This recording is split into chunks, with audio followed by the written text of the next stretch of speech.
90.3 FM. My name is Esther Machiku. Will do this audio visual. I would employ you to join us virtually. Go onto your YouTube application on your Android or iOS device and type VOP 903 FM, and you will currently see us streaming live. Welcome once again.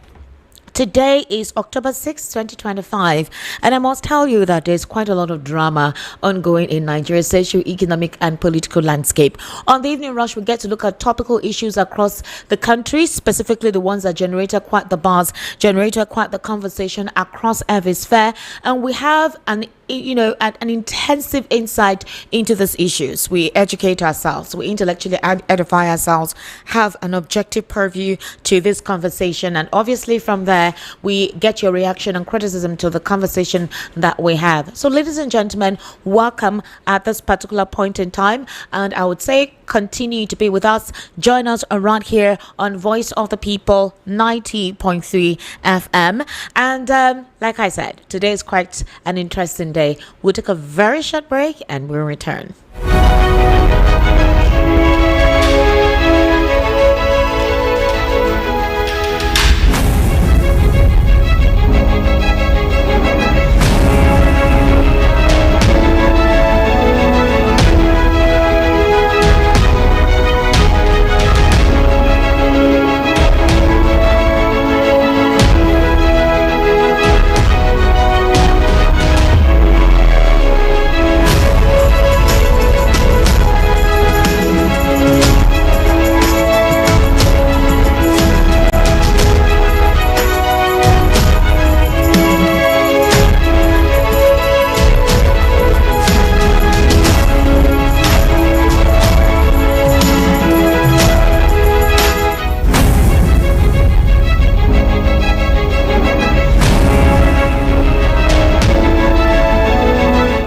All right, this is the evening rush, and we're going to be looking at some very interesting issues today. The Nigerian Medical Association recently submitted its report concerning the health status of Nnamdi Kanu. And I must tell you, actually, where this, that the court had given them 8 days to constitute a committee to look into the health situation of Nnamdi Kanu. Within these 8 days, they meant to constitute a panel of medical experts to assess the health condition of Kanu. And that was, the ruling was done by Justice James Omotosho, ordering the NMA president to submit the committee's report within 8 days. So in that particular order, the General Secretary has emphasized that any further inquiries be directed to the Ministry of Justice. The judge directed that the committee, among other tasks, should assess the DSS hospital to confirm whether it has the capacity to meet Kanu's health needs. That's what they're saying. And Kanu continues to complain of deteriorating health condition in the DSS custody, saying that they're not looking after him. The DSS is saying that all the medical personnel, especially the ones chosen or approved by Nnamdi Kanu, have been the ones coming to check up on him. So they don't understand why Nnamdi Kanu feels that they're not able to take care of him, being the fact that all his health needs and requirements, they've been able to meet it. In other words, they think that a medical facility is well and good enough to handle whatever health issues he has, other than having to go to the national hospital. That there are a lot of talks about Nnamdi Kanu wanting to go to the national hospital. There are different purviews surrounding that. Okay, we will talk about that in the course of the conversation this evening. Meanwhile, former military commander who had worked with former President Goodluck Ebele Jonathan is calling for a state of emergency because of the spate of insecurity in Nigeria. These are retired military generals. They're saying that the administration of the day, not just this administration, even from the previous administration, there is a lack of political will to handle insecurity in Nigeria. So the question is, what is taking them time in handling this? Have Nigerians become a political tool to be used at the whims and caprices of the political actors? It's quite an unfortunate situation that Nigerians are currently going through. Dangote is saying that based on his free delivery, that petrol remains 865 naira to a litre. But there are talks actually at this point in time that petrol has increased. I was surprised, just like you, when I read a story that petrol has increased, and I was like, what happened? In what way? because we're seeing queues of gas tanks at most of the stations, people wanting to buy gas. A couple of you that have not been using kerosene for a while, I think you may have to try that, because I think the situation with Pengasin and Dangote, this is what it is. We don't know who is holding the nation to ransom, but this escalating crisis between Pengasin and Dangote is what is leading to this. And most of the depots selling, they have increased their prices. Now the stock, we don't know if it's an old stock, and they're taking advantage of the situation on ground to inflate the price. Nigerians cannot be going through this at this time. People buy gas in very minimal form. They let them just cook. So that very little thing that they want to have access to cook in their homes is what you're now making difficult for them to access. Kerosene too is now very expensive. Trust me, you don't even want to go and buy kerosene. Not all filling stations even sell kerosene, because that's the alternative now, to use stove and cook if the situation with gas has become what it is at this point. I think that needs to be looked into as soon as possible. Interestingly, Fubara's men were absent at the governor's reunion with Nyesom Wike. So what happened was that there was supposedly meant to be a show of reconciliation between Nyesom Wike and the governor of Rivers State, Sim Fubara. But as it stands at this at what transpired, there was a closed door meeting which was held on Saturday night, which was meant to bring together Fubara, Wike, members of the Rivers Elders and Leaders Council, the leadership of the State House of Assembly, and several prominent politicians who are loyal to the SCT minister, including members of the Rivers National Assembly caucus. Now, details were actually sketchy as a result of that meeting, but what happened is that the meeting was convened at the instance of the chairman of the Rivers Elders and Leaders Council, Chief Ferdinand Alaraba. Concerns surfaced as to over the absence of Fubara's loyalists, which marks the second time such a peace gathering was reportedly dominated by Wike's camp. So is Wike dominating the state of Rivers at this point in time? Is that now an extension of his governorship ambition, because he's the FCT minister and by proxy possibly he's in charge of Rivers? We don't know, but the reconciliation effort is a good cause. I think Fubara just wants peace and do what he needs to do in his state. Well, we'll be looking into that in the course of the conversation this evening. Meanwhile, ADC is condemning the rising violence against politicians in Kebbi State. The African Democratic Congress expressed deep concerns over what it describes as the rising cases of political violence and insecurity in Kebbi. They were speaking at a stakeholders conference meeting in Birnin Kebbi. The ADC leaders called on both the federal and state governments as well as security agencies to act quickly and work together to restore peace and stability in the state. Their appeal follows fresh claims by the former Attorney General of the Federation, Abubakar Malami, that he and his team were recently attacked by political thugs during a wedding ceremony in Agungu. Malami said the attackers carried dangerous weapons and they came from different directions and tried to stir panic and chaos. So again, we don't know what is happening, but it's become quite a frequent activity around opposition political party members wherever they visit. And if this is happening now, I don't know how 2026 is going to be. Meanwhile, the ADC is also accusing President Tinubu of shielding one of his ministers over forged certificates. What happened is that the spokesperson for the ADC, Bolaji Abdullahi, said that it was not surprised that the president retained Nnamdi in his cabinet even after the University of Nigeria, Nsukka, and the National Youth Service Corps disowned the certificates he submitted for his appointment. You recall that in the news, the UNN told us last week that they do not recognize the certificate of Nnamdi. They say they don't know whatever certificate he said he has, it's not from their institution, and that his name is not in their records. These ones did not collect money to form anything. They said, no, you did not come through our school. The certificate you're parading is not from us. All right. So again, Abdullahi is saying that Tinubu's administration's silence on the matter reflects ample tolerance for corruption of all kinds, and that it's a great disservice to the country, which has many competent and credible citizens, to have at the head of a ministry meant to drive innovation a man tainted with dubious credentials. Well, is it the president that is meant to attend to that, or the Minister of Education?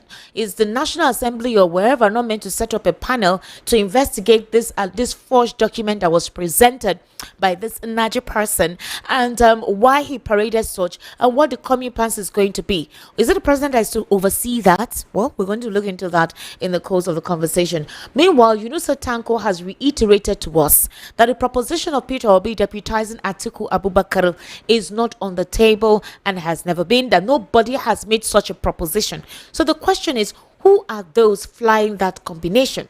The media aide, one of the aides in political media aide to Atiku Abubakar, actually very recently told us that the only way through which the APC can no longer be in charge in 2027 is actually through the combination of Peter Obi and Atiku Abubakar. That's Atiku Abubakar as president, Peter Obi as vice. And the question is, what exactly are we talking about right about now? For example, the talk is that if the political assistant to the former presidential candidate Demola Olarewaju is saying that it is only the both of them that can do the needful regarding having to dethrone the APC in 2027. But my question is, if Yunusa Tanko, because I had an interview with him recently over a particular story that went viral, that the obedient movements are installing persons within their camp at the different wards in different states, and that this is not how it's supposed to go. So he debunked it and said that he was not part of it. I played it during the World News at 6. I don't know if you were able to listen to that. He debunked it and said that was not the truth. And then I asked him questions. I think I'm going to play it later again in the course of the conversation. And I asked him before we were done with the conversation that, is Peter Obi going to deputize Atiku Abubakar? Is that proposition on the table? Before I even landed, he said no. That is not the case. Nobody has suggested that. Nobody has brought that to the table. So the question is, if Atiku presents that proposal to Peter Obi, would he accept it? Since Yunusa Tanko is saying nobody has brought such proposition to them. Although Peter Obi has declared that he is running as a presidential candidate. However, by next month, we will know what political party he wants to belong to. But the ADC, the obedient movement, they're trying to set up grassroots identification, mobilization across all the wards across the federation. Ladies and gentlemen, let me introduce my analyst today, and that is Barrister Darlington Agumo. Barrister Darlington, good evening. How are you? Good evening, Esther. How are you too? I am fine. So you guys help me beg Barrister Darlington. He's angry with me. He's vexing for me. So maybe before, maybe when it's time for you guys to react, people will beg him to please not vex for me. I entered the studio, I greeted Barrister Darlington, he did not answer me. Can imagine Barrister Darlington is keeping malice with me. So you are going to help me beg him. I don't know what I did to him that he's vexing for me. Barrister Darlington, welcome. How are you? You, this woman. So this. Okay. It's only your people that can beg you for me. Okay. Since I cannot beg here, you will agree. You are setting me up, Abby. Okay, don't worry yourself. Barrister Darlington, welcome. What is even causing the vexing? I don't know. You are vexing for me. How can you be vexing for your Peking, Barrister Darlington? They say if you flog Peking with right hand, you use left hand. Bring the Peking close. What did Peking do? Barrister. Now, Mama with the verse know where Peking pinch am. Really? It's not enough. You will appease the gods first. That's all. Or you say Wuki choro. You say Wuki. John, you say No. No. Ishimbe. Go look for it. President, welcome to the Evening Rush. Thank you, my dear. How was your weekend? Well, my weekend was there. For some of us that like to cook, we had issues with gas. I trust you. I trust you and not for her. I trust you. We had to use stove to cook. I cannot go and queue in that queue. They are queuing for gas. I can't do that. Barrister Darlington, how are you? Madam, okay. Wahala deal. When I say it's wahala, it's just usual drama in Nigeria. This government, one day, one trouble. I'm telling you. Okay, so Barrister, I need your legal perspective. Let me start off with Jonathan. There was a very recent call at this point in time that they wrote and said that, in fact, this is what they said. A federal high court in Abuja today was asked to issue an order of perpetual injunction to restrain former President Goodluck Jonathan from presenting himself to any political party in the country for the purpose of contesting 2027 general elections. The court was equally urged to bar INEC from accepting from any political party Jonathan's name or publishing same as a duly nominated candidate for the presidential contest. So while the president was cited as the first defendant in the matter, both INEC and the Attorney General of the Federation were listed as second and third defendants respectively.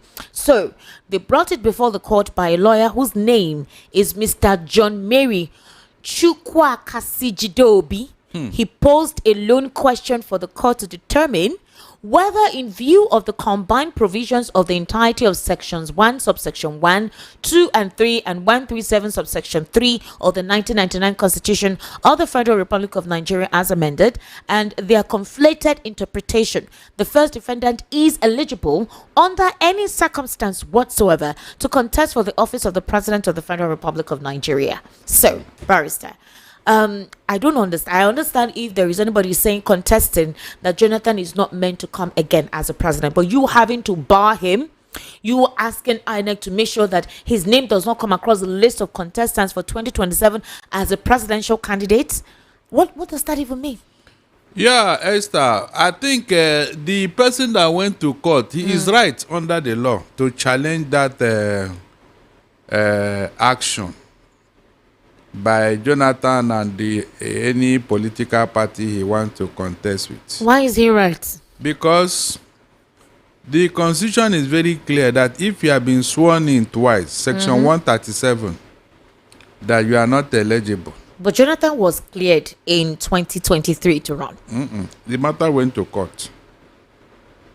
I think because of what happened, that matter did not go through. I don't know how it ended. Some people challenge it. Maybe because it was not tidied up then. That was why Jonathan now wants to throw his heart into the ring. But I want to suggest, like I've always done, please, if we have a constitution, let us obey it. It will help us. Don't do this trial and error. Do you know the problem it will create if eventually Jonathan should contest and win? Okay. And then this particular section of the Constitution now come into play. What do you think will happen? No, tell me. What do you think will happen? It will create a very big problem. And so, to avoid it, we have better hands other than Jonathan that can contest this election and still win. Why not give them a chance? You see, Nigerian politics is all about winning election. It's not even about governing. It's not even about governance. It's not about the people. You know, it's not about doing the right thing. It's just who will win the election. Remember that this type of thing happened in 2015. Yeah. When people like the president said that Buhari is the only person that can defeat Jonathan. Wole Soyinka said he's now a born-again Democrat. Obasanjo said he's the one who can do the job. With this kind of mindset, they now rally the people around and Buhari entered. What happened at the end of the day? You can see, man proposed, God disposes. Most times we create problem for ourselves in Nigeria. Seriously.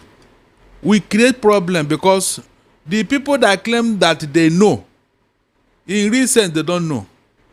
And that is the problem. It is only the tiny minority that will be reasoning the other side, but nobody will listen to him because they are in the minority.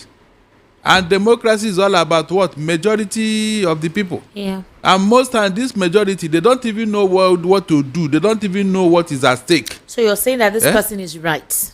I mean, I just told you, yes. Let us challenge it and see whether he's eligible in the first place. If the court to clear him, then it means that the man is free to go. But I doubt it. Somebody will appeal it and even go as far as the Supreme Court. Because you doubt it? I doubt it because except they want to expunge that particular section of the Constitution. If that section of the Constitution is there, let somebody come and tell me that he contested after it was amended. If you want to go by that argument, the fact remains that before and after, Jonathan have contested the election and won, and he have been sworn in twice. No, he have been sworn in twice. That's what the Constitution. He didn't say whether he contested though, because that's the word that is at play here. Contested and sworn in. These are the two words that will be subject to interpretation before the court. The first time did he contest election before he was sworn in? The court will determine that. And remember that it is a joint ticket too. I wish somebody will understand this thing. Remember what happened with Bayelsa. when the deputy governor's governorship whatever has a forged certificate or a bad certificate, and they said because of that the governor is not even eligible. Is that not true? For that reason, the infraction of the deputy affected the governor, and the two of them was asked to go. Is that not what happened? So in this case now, if you are now saying that Jonathan did not contest the election, he completed that of Yaradua, it was a joint ticket. Can't you get it? It was equally sworn in. It was equally sworn in. So I don't know which arguments some people want to go and make in court that will exonerate Jonathan from, going into this contest, and there will not be litigation. I doubt it. Do you think that those who are proposing and have been pushing and speaking with former President Goodluck Ebele Jonathan to join the PDP, they haven't consulted the legal aspect of it, if he can actually go ahead? Because I don't think if they've been rallying him and trying to speak with him to join, they wouldn't have looked at this aspect of things. There are some northerners from the APC who have reached out to former President Goodluck Ebele Jonathan, especially the CPC faction of the APC. They feel that it is better for him to do the remaining 4 terms of the South. That way, constitutionally, he will not return. They don't trust any other southerner telling us that they will do 4 terms and not go again. They rather possibly Jonathan be the one there. So the legal perspective to it, do you think that had not been looked into before that was considered? Yes, as long as the court have not made a categorical statement on this particular issue, anybody can interpret it the way they want. Anybody can tell Jonathan what he wants to hear. But the onus is on the court to do justice to this matter so that it can be res judicata. But if they continue to drag Jonathan right, left, and center, when the chiefs are done, he will be the one to suffer it. Like I've said, I don't see how anybody can exonerate the fact that Jonathan has been sworn in twice. I don't see how. He was sworn in with Yaradua. Yes, he was sworn in with Yaradua. That means he has taken an oath of office. So, why will anybody now want to separate it? How? Is it not a fact that Jonathan ran twice with Yaradua, and the one he ran with Sambo, Nnamdi Sambo, somebody like that? Nnamdi. Nnamdi. So, is there any doubt about that? Well, like Nigerian thing, they want to go and create a problem where when you say he was sworn twice, Yaradua passed on. Who was meant to take over after Yaradua? That's what I'm telling you now. That was because in the first place, it was a joint ticket. So somebody telling me now that it is not him. It was not him that was sworn in. There couldn't have been a Yaradua without a Jonathan. And I gave you examples. It's a joint ticket.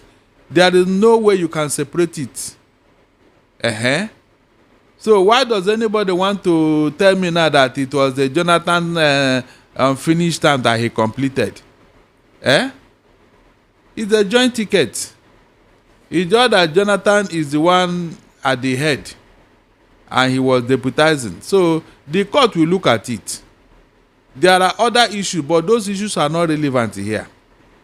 If they are bringing Jonathan out of selfish interest, then it is not proper. Because that's what is going on here. They want somebody who will do only 1 term and leave the stage. Is that not selfish? This other person who is even more qualified and more vibrant. Why are they not talking about him? It's a matter of signing an agreement, if at all. Now, Barrister, let's move on to Nnamdi Kanu's case, because I want us to talk about the whole situation with Pengaston. I don't understand why Nigerians are suffering for the fight of 2 elephants. 2 elephants are fighting. We that don't have power, we don't have oil well, we don't have anything. We're managing ourselves, now we suffer. I don't understand. It's on a woman who is paining me. So let's look at what's his name, Nnamdi Kanu's case.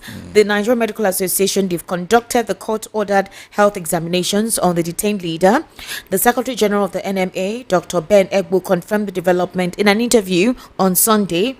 Now, you know, the Federal High Court had ordered that the NMA, within 8 days, constitute a panel of medical experts to assess the health condition of Kanu. James Omotosho was one that ordered that. Now, the NMA Secretary General said the evaluation had been done as ordered by the court, adding that the report had been submitted to the Attorney General of the Federation.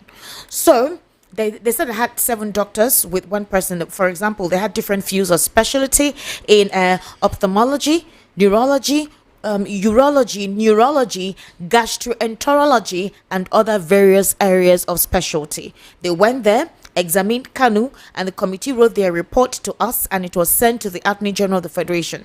The judge's ruling is following the application by Kanu to be moved from the custody of the Department of State Services to the National Hospital over what he described as his failing health. Now, Esther, why was this particular court order obeyed by DSS? Is it not on record that the DSS has severally rejected to honor court order concerning Nnamdi Kanu? Is it not on record? So this particular one now, why are they carrying it out? And even brought all the 7 doctors from the 6 geopolitical zones to come, and all of them are, look, my dear, I don't like when people are playing pranks, unnecessary pranks for that matter.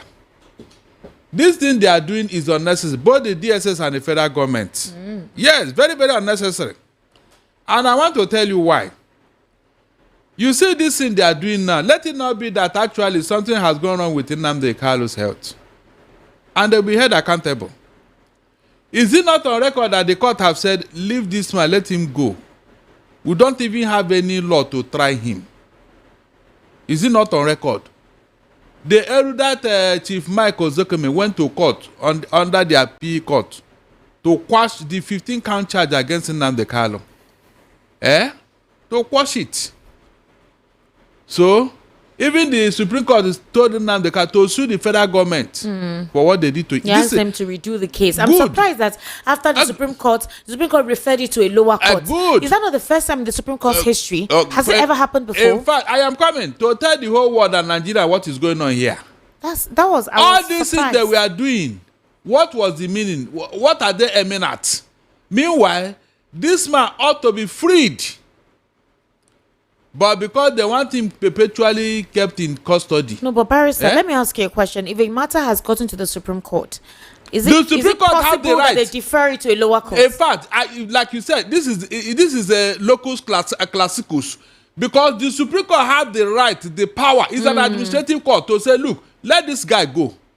Are you getting what I'm saying? If something was not teleguiding somebody, why would the same Supreme Court refer it to a lower court so that they will start afresh again? I have never heard of that. Good. That will tell you that something is going on. And I don't want people to deceive me or play pranks on me. There is no need for what the Supreme Court did. What about the court rulings on compensation? For example, the extraordinary rendition, up to today, the damages to his property at home and that of his family members. None has been respected. None of them. Even the court in Kenya has ruled in favor of Nnamdi Kanu for what they did to him in Kenya. Yet, the Nigerian government is still dragging this young man up and down. Expecting him to die in custody. They come and say, that's how God wants it. And you think his people will keep quiet, Abi? Esther, let me remind you. You know when people hear Rwanda, the major reason why Rwanda happened was because even while the crisis was going on, the plane for which a Hutu president was riding in, I don't know that name, Hamabari or something. His plane was shot down by this Tutsi rebel, and all hell was let loose in Rwanda. One person, one man, because of his death, Rwanda happened. Is that not true?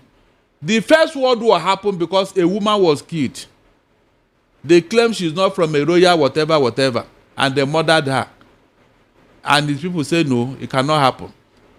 The history is there, but nobody will learn from it. The case of Nnamdi Kanu have even moved from political issue to regional issue. Because the Igbo see it now as an insult. Because if you look at it, whatever Nnamdi Kanu was accused of, some people have done it 10 times over in the north. They have done it 10 times over in the north. They have committed more harm in the north than Nnamdi Kanu was accused or alleged to have done. Yet they are walking about free. The federal government with his aid are even going to communicate and dine with and wine with them. Like people like Toju Bello. It's on record. It's on record. The guy is holding court, collecting taxes from villagers where he's holding court. It's on record. Nobody have arrested him. Nobody have done anything. But you took Nnamdi Kanu into custody for saying that he wants his people to be freed. And when they ask you now, he says he's a terrorist. Which terrorist? Esther, can you mention one country in the whole world that have labeled IPOB a terrorist organization? I said one country. One country. You can see now. It's only the federal government of Nigeria. And you are telling me that people should not read meaning into what is going on here. This thing that they gathered all the doctors in the whole world is to what? To fulfill all righteousness. So that if anything happens, say, after all, we brought God doctor that looked at him. And all the doctors, specialists in their own right. Specialists in their own right to examine Nnamdi Kanu. So, which one is better? Is it not to free this man long ago and to bring doctors? Spend time and energy, spend time and money. By the way, if Nnamdi Kanu was properly treated in their custody, will he develop all these health challenges? Will he? Do you know that the greatest killer of a man is loneliness, solitude? Are you aware? But that's the essence of the punishment. That's the essence of the punishment, sir. Of staying in a confinement. Can you imagine? Psychologically, mentally defeats you to a the young point man, where, a vibrant young man that's supposed to be up and doing, but working, that's the essence adding of the value to his punishment, life. barrister. Even when they send people to prison, So- that's the essence of the punishment. No, in this case, no, people inside prison, they have recreational time and all that too. Nnamdi Kanu doesn't enjoy it. Solitary confinement. Solitary confinement. Esther, is that not wickedness of the highest order? Why won't he break down? Why won't he? You can see. So all this is that is like trying to solve a problem you created. You know you will not solve it now. You know, because you are the one that created the problem. You deliberately created it. So if they have allowed Nnamdi Kanu to go on bail even, what will happen? These other terrorists that are disturbing Nigeria for 15 years now, who have taken them into custody like this? Who have embarrassed them like this, Esther? You see, when we are talking of marginalization and sectional whatever, or tribalism, look at it, it's staring at you in the face. Look at it. In your face, look at it. People that will live where they are in the Sahel, enter Nigeria, come to your village, kill everybody, take over the village, rename it. Did IPOB do that? Please, did IPOB go this far in infamy? I am saying this so that Nigerians will judge on this matter, whether what the federal government is doing is right or not. This is deliberate punishment, unwarranted punishment. And now they say they call for doctor. So at what point did the DSS start obeying court order concerning Nnamdi Kanu? They have obeyed this one, Abi. Go back and check. At a point they said his lawyers should not even come to meet him. His lawyers should not even visit him and all that. His people should not visit him. You can imagine. So whatever they are doing, I am not amused. I'm not joking. I am not amused at all. I'm not interested. They are just wasting their time. Because all whatever they are doing within that is unnecessary. It's avoidable. It's avoidable. Just tell me that thing that Nnamdi Kanu did that these terrorists have not done 10 times over. Mention it. That this one that Nnamdi Kanu did, it is unheard of in the history of this world. That this one he did, in fact, it's a crime against humanity. He said something, Abi. he said something. Esther, doing something and saying it, which one is more grievous? A man who will argue with you face to face, verbal attack, I will beat you, I will do this, I will do this. And the man who actually took a gun or a cutlass and cut you into pieces, who have committed the most serious crime here? The one who actually... Was it not said that it is better to judge than to war? What did Nnamdi Kanu do? What did he say? That you have not heard before. We knew when Radio Kudirat was operating in London. John Fayemi was the promoter. All the things they said about the federal government, did anybody...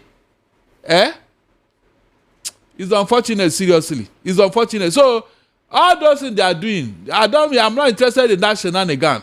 They want to bring specialists from all the regions so that they will do what? They have already done that. They have done that, and so, what happened at the end of the day? Okay, so if fine. Based on the report that had been submitted to Justice Attorney General of the Federation, I think from there, Justice James Omotosho would have to deliver that. Then what next? Will he be free? Alex Otti, Governor Alex Otti of Abia State, has told the followers, supporters, and some of the Southeasterners who has been advocating for his release that they should not worry. They've been lobbying, they've been speaking on behalf of him. But there are a lot of Nigerians who think that there are some persons who do not want him released. Now, if some political elites are now being vocal about it, I think there was a very recent interview that was done by Professor Chukwuma Soludo, the governor of Anambra State, who is contesting for November 2025. He also said the same thing, corroborating with what Governor Alex Otti said concerning the state of Nnamdi Kanu. So there are talks that freedom is very close, is very nigh. Maybe Nnamdi Kanu has shown some form of submission, humility, apologized for some of the remarks that he has made or said. So the current trial now, what is it to prove? Is it to prove and authenticate the extraordinary rendition that he was brought from Kenya, or was it for him to prove some of the allegations against the Nigerian government? Look, Esther, you see this examination of Nnamdi Kanu's health situation. I see it as something to come, because the 6 or 7 experts, the medical experts they brought to check different parts of his body, each one of them are going to write reports. Yes. Good. Now, the doctor who is checking the heart will write based on what he has seen, Abi. Yes. The one for kidney, the one for liver, and every other thing. In fact, I heard of urology. That means they are going to check his tozo. So when they write, is it not based on their... What's tozo? Go and ask that malam now. Who said things there? Aquarano. So now when they write their report, they will tell you.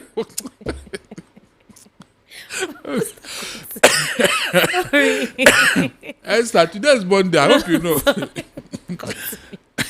Now, when they check all this and write their report, the one for heart may not check or know what the one for kidney have written, because that is not his expertise. Okay. Are you getting what I'm saying? The one for liver may not know the one for his abdomen and all that have done. Is that not true? True. So how do we now know that if there is any part that is bad, the federal government and DSS will be willing and ready to tell Nnamdi Kanu or the whole world that this particular area we discover something that is not wrong there? Will they come out to say it? Esther, are you getting where I'm going now? Will they come out and tell Nnamdi Kanu that this part, in fact, one of your kidneys have packed up? Will they tell him? Because of the backlash. So I am not sure that all the things they are going to find out will be revealed. That is my own thinking.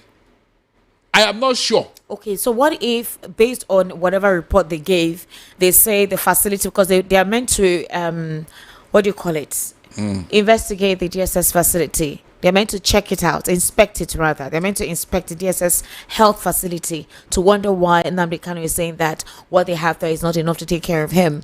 And after they do the inspection of the health facility, they're able to bring the top doctors to look at They have it. done that. They have done all that. No, what I mean is the report is to start. The report is to be submitted to the court to know if Nnamdi Kanu will be taken to a national hospital. The thing is, Nnamdi Kanu is saying that the doctor, he doesn't want the DSS one. He doesn't trust them, and that the facility is not well equipped enough to take care of him. And he had been to that national hospital. But I hope you know when they guided him to go to that hospital for treatment, and after that they brought him back. You remember? Okay, so why, if that is the case, and what is the problem? The problem now is that maybe it has taken long since they don't want to take him there again, and then the visits have not been coming as it should be. You know, even changing of clothes. And he complained about all this before the court, but the DSS ignored it. They ignored it. So this one now that they are doing fire brigade, I don't understand. Let it not be that what this man is saying about his death is what has happened though, because that will not be too good. Let me tell you what happened. Do you remember the man that bombed the Pan Am airline in 1980 something or so? Yeah, how am I supposed to remember that one? That Libyan bomb expert or terrorist. He bombed an airline carrying Pan Am airline, carrying mostly UK, US people. In 1980 something? Yes. What happened? They now they demanded that the man be given to them, and they put him in prison. I think somewhere in the US or so. So many years after, after they have finished his health, they now decided to repatriate him back to Libya after Libya had paid compensation for what their man did. Immediately the man came back to Libya. Under 1 month he died because his health had failed. Completely deteriorated. You can see. And in this secret service, whenever an agent is uncovered, because of the punishment and in order not to reveal the secrets of the government that sent him, he's given a small piece of tablet. Cyanide. Yes, cyanide or vial. I don't know what cyanide. It's whitish, very small. He will take it and die instead of being allowed to be taken in, because when they take him, they are going to subject his brain to rigorous tests to bring out all the information. It's basically to avoid any form of torture. Good. And then bringing out all the information, because that information is more vital to the government. Yes. Okay, so to sacrifice. How does that really his case? No, I am telling you what they do. Okay. When they have finished with you, they will now say, okay, you can go. You understand? You think you have been let go. I heard that his food, I think they bring his food for him. I don't think he's being fed by the DSS because he doesn't trust them. He has always told his lawyers and counsel that he doesn't trust whatever meal they bring to him. So I think that they still bring. But my question is the financial implication of all of this. Your room can be compromised where you are staying, and you may not even know. You'll be breathing in something else. Your room where you're staying, like this AC is blowing here now, it can come through AC. I mean, this thing can be done. We know all these things. So ask yourself, why haven't they allowed him to go, Esther? Is that not a vital question to ask? Nigerians should be asking, why are you keeping Nnamdi Kanu inside the detention after the court have ruled? Why is he still in detention? Meanwhile, you are rehabilitating the real terrorists in Nigeria. Nigerians that have conscience, can you ask the federal government, why the double standard? The real terrorists that are destroying Nigeria, destroying human lives and property, you are pampering them. You are dining and whining with them. Meanwhile, Nnamdi Kanu that is saying, no, we cannot be a slave in our own land. That is the person you put inside detention. Even when the court have ruled, you are still keeping him. The court in Kenya have ruled in his favor, you are still keeping him. Esther, is that not injustice? You can see when people create problems, they start looking for who caused the problem. I have told you severally that it is the society that prepared the crime. The criminal just commit it. This thing they are doing now, are you not aware that it can snowball into something else? already with this detention, you can see what has happened in the southeast. Not to talk of when they say that the man is now dead. Esther, just imagine when it is now said that Nnamdi Kanu is no longer there. What do you think will happen? No, what do you think? Because those who know how to talk, the Igbos have started again. They want to call Biafra. They want to destroy Nigeria. The people that are destroying Nigeria, nobody is calling their name. Nobody, Nobody, Esther, nobody. Very, very annoying behavior.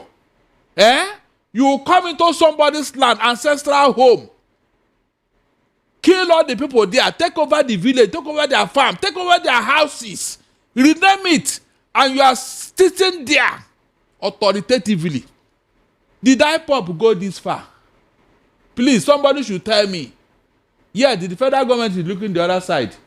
Why this infamy is going on? We left the leprosy that is worrying us and we are treating ordinary rashes. Did the IPOB occupy any part of the southeast and say this area nobody should pass? Before you can pass, you pay money for go to farm. Did you see such a thing in the southeast? Did you hear such a thing? Rather, when they brought in foreign terrorists into the southeast, they will claim it is IPOB. People that we don't know where they came from have invaded the truckload and they are causing mayhem. They go to neighboring states like Asari Dokubo and his people, those who can speak Igbo. When they commit mayhem, they say, I am IPOB, kiniko, like these people that call here say I'm an Igbo. Just to prove a point. These are things that are happening. Because I have told you here that killing is not our culture. It's an abomination in Igbo land for you to murder somebody. Now they want to introduce it to us. You can see, Igbo Ochu is not allowed in Igbo land. You are banished. If you are discovered, you are banished. That is our culture. That is who we are. We don't kill. Yeah, look at how they want to introduce it to us. Gradually, it's coming. Tomorrow now, they say, after you people, you do this, you kill yourself, you destroy yourself. Meanwhile, it is not our culture. I've said it several times and nobody have come to debunk it. Nobody have debunked it that, no, it's a lie, yo. All right, Barrister, fire has raised a section of the River State Government Secretariat situated in Port Harcourt. The cause of the fire has not been ascertained. The fire affected the section which houses the River State Pension Board. You remember that there was a closed-door meeting with Nyesom Wike Fubara, the governor of River State, along with a couple of loyalists to former Governor Wike and now the FCT minister. Unfortunately, loyalists to Fubara were not there. The idea is to form a reconciliation meeting to, for everyone to virtually see that Wike and his allies, and even that of Fubara, in good terms. But the allies of Fubara were not there, but Wike's loyalists, all of them, were there. There are talks that this has officially become an extension of Wike's leadership in River State. A lot of persons now do not trust the mechanism or the leadership mechanism in River State now with what is currently going on and Fubara's docility with the situation on ground. Do you think this fire was premeditated at the Secretariat? Whatever is the fire issue, I'm not interested. Esther, Okay, sir. I want to confirm to you today that there is nobody in River State. I'm not joking. Barrister. I am very, very annoyed with the so-called leaders and elders in River State. They are not in existence. If they are, Wike cannot do what he's doing. I'm not joking. They have allowed this man to act like a god to them. Because what the peace are you talking about? Who's the peace? For what purpose? I have asked you several times, sir, does Wike own River State? The land of River State, is it the land of Wike and his family? The government house, was it built on Wike's land? No, is it the one that created the River State? Look at what Dakaboro, DTS Spiff, all of them, Obiwali. Prominent Rivers people that built River State, they have come and gone quietly. All of a sudden, Wike came up and started to behave like a god in River State. Talking of structure. Esther, did the Wike bring structure into this world? What structure are you talking about? And I've been telling people to be very careful what they support. The only structure I know in politics is the human being. It is the people that vote during the election. They determine who become governor, who become president, and whatever. That is the structure. So, is Wike the father of everybody in Rivers State as to say, yeah, these are my family members. I have right to control them. I have right to tell them what to do and all that. They are my children. Is there anything like that? So what structure is Wike talking about? Structure of what? Structure of evil and infamy. Is that what you are telling me? The money that Wike is using to brag, is it his own money? Is it not the people of Rivers State that own that money? So what is this thing that Wike is bragging about? If not that the federal government is backing Wike, will he behave like this? Look, monkey clever, monkey clever. It is only when the trees are together. All this bragging by Wike is because somebody is backing him. If not, he can't try it. Everybody knows he can't try it. So what is he talking about? I thank God for those people that did not come for that peace meeting because I didn't see the need. I've told you severally, Wike is lucky. I'm not joking. If I am the one, out of two things, one will happen. I won't allow it. Esther, for what? You have finished your time. You should go and rest. It's as simple as you should go and rest. You can't control me. Over what? You can't control me. Out of two things, one must happen for us to settle this matter. Do you know that now Wike want to now establish his position that he must be the one to choose who will be governor, who will be state assembly member, who will be national assembly member? That is what this man wants to do in Rivers State. And the people of Rivers State are watching him. Do you think he will stop with Fubara? Esther, have you seen how Rivers people are deliberately creating a monster that may consume all of them? He will not want to stop with Fubara. He wants to continue after Fubara. Choose who will be the next governor. Can you imagine? So that is the democracy for you. Whenever I hear anybody talking of peace with Wike, I ask myself, is that insanity or what? I raised alarm here when this man was coming all the way from River State to come and learn lessons in Lagos State. When he was using PDP money to come and do Father Christmas in Lagos State here, and he was learning lessons. That is what people, when you hear people say, evil communication corrupt good manner, this is a very good example. You can see what Wike have come to learn in Lagos State. You can see it now. You can see, and people are deliberately supporting it. We are suffering one here. Wike want to add to it. Before you know it, it will become a norm in all the states. When you are living, make sure you control your structure.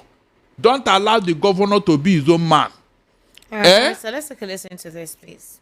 Thank you, as Abians, for what you are doing in our state. I want to thank you, as Abians, for what you are doing in our state through our governor and what you are doing around the southeast. But I must say, it's about time, Mr. President, that we have another port in the southeast. Southeast are traders. We need a port so that our trading will be enhanced. Mr. President, I also want to say that the destruction, demolition of the houses, of the offices of our brothers in Lagos makes our heart bleed. Mr. President, for some of them who has not gotten the right document, my plea to you is to appeal to the governor of Lagos State to keep accommodating our brothers and please allow them to rectify their document instead of destruction. Barrister Benjamin Kanu has received a lot of backlash for this. They say that was not the right place to make that call. Others also believe that what happened at the trade fair was not just only a certain section of Nigerians that were affected. The other sections of the country or regions as well, were affected. They also talked about the fact that if they're talking about seaport, rather than asking for a new seaport? What about the seaport at Port Harcourt and all those? They should be given more uplifting, more concentration like they do with that in the southwest here before building new seaports. And that asking the president to please tell the governor to accommodate their brothers, like maybe they're not really Nigerians who can stay where they are supposed to stay. They're being at the benevolence of the leadership of the state, wherever it is they say. Others also applaud him for brazenly saying that in front of the president, something that a couple of people have not been able to do. So what's your reaction to this? The man is playing to the gallery. You don't think he's being sincere? He's campaigning for whatever political office is. This is the same man who said the next dispensation, APC will take over Abia. Is that not true? So he's trying to tell the president that he's in charge. That is the only one who can speak to the president and all that. But the only time I will take him serious if all his requests are granted. Okay. Yes. And he knows it will not be granted. He knows. He knows it will never be granted. So you're saying that he just said it? I said he's playing to the gallery. Yes, he want to say that he spoke. And, some psychophants like him will say, yes, you spoke. Action speaks louder than words. If they want to do it, you won't even talk. They will do it, knowing that it is necessary. But as far as these people are concerned, they will never do it. And they know it will never happen. So why are you talking about? You don't want to blow hot air. The things you're supposed to ask him that is very immediate is Nnamdi Kanu, which I know, with the pressure and a good conscience, it can be done. But telling him you want a port to where? Where is the port coming from? Is there any river, big river in Abia State or in Imo? Where is the port coming from? He was not even specific, saying they want a port. A seaport. Where is, before you must be specific. Where is that sea around the southeast? That you will now say, look, I'll start dredging and all that. The one they gave your brother, Hope Uzodinma, to dredge in Calabar, $12 million.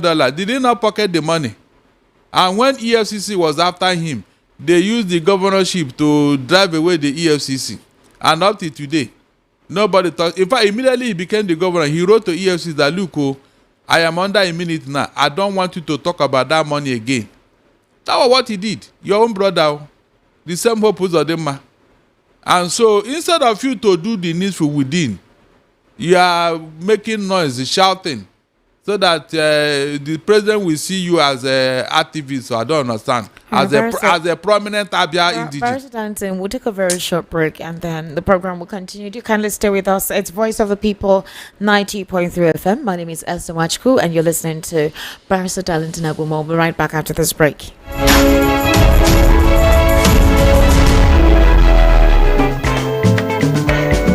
Customer, welcome. What do you want buy? I want buy changeover. Cut-out fuse and distribution board made of 100% heavy-duty copper. Oh, come, I get them. See, I'm here.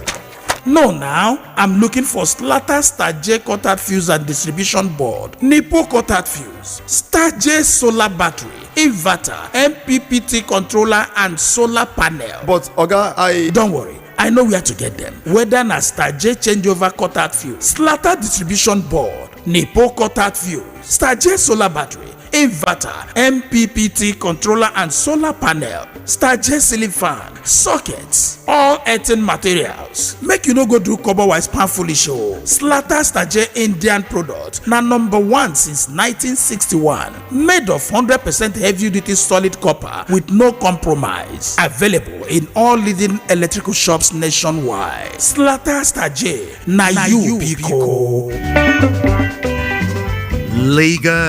Lagos, are you ready? The Niger Landlord Summit 2025 is here. Join us on Saturday, 1st November 2025 at the Golden Tulip Hotel, International Airport Road for the biggest gathering of real estate minds in Nigeria. Come and discover how to profit from the booming housing demand in Nigeria. Explore funding and investment opportunities that work. Gain insights and government housing policies shaping the market. Experience the latest prop tech innovations transforming property ownership. Network with top developers, investors, and policy makers all in one room. Don't miss this power-packed event. Registration is 50,000 naira only, with full access to sections, exhibitions, with premium networking and refreshment. How to register? Make payment to VOPFM account number 112-416-8488. Again, 112-416-8488. Zenith Bank. Send your proof of payment via WhatsApp to 0707 115 4297 0707 115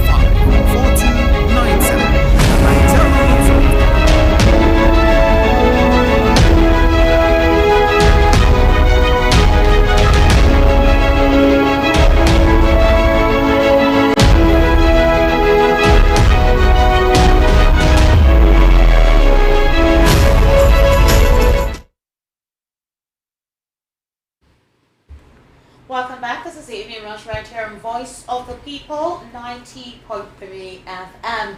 And we're right back from the break. Once again, Barrister Darlington is here with me. And if you're joining us for the very first time, tell a friend that the conversation has begun. And I told you you can virtually be part of the conversation, to be with us, to actually see us and, contribute. We're currently streaming live on YouTube. Go to your YouTube application, type VOP 903 FM. We're currently streaming live there. Barrister Darlington, despite the National Bureau of Statistics reporting a drop in the average cost of refilling a 5 kg cylinder of liquefied petroleum gas from 8,243 naira 79 kobo in July to 6,404 naira 2 kobo in August 2025. Well, survey has revealed a sharp surge in retail prices, with a kilogram now selling between 1,800 naira and 3,500 naira across parts of Lagos and Ogun states. It's that bad. For example, at Ijesha-Tedo in Lagos State, a consumer struggled to refill her cylinder.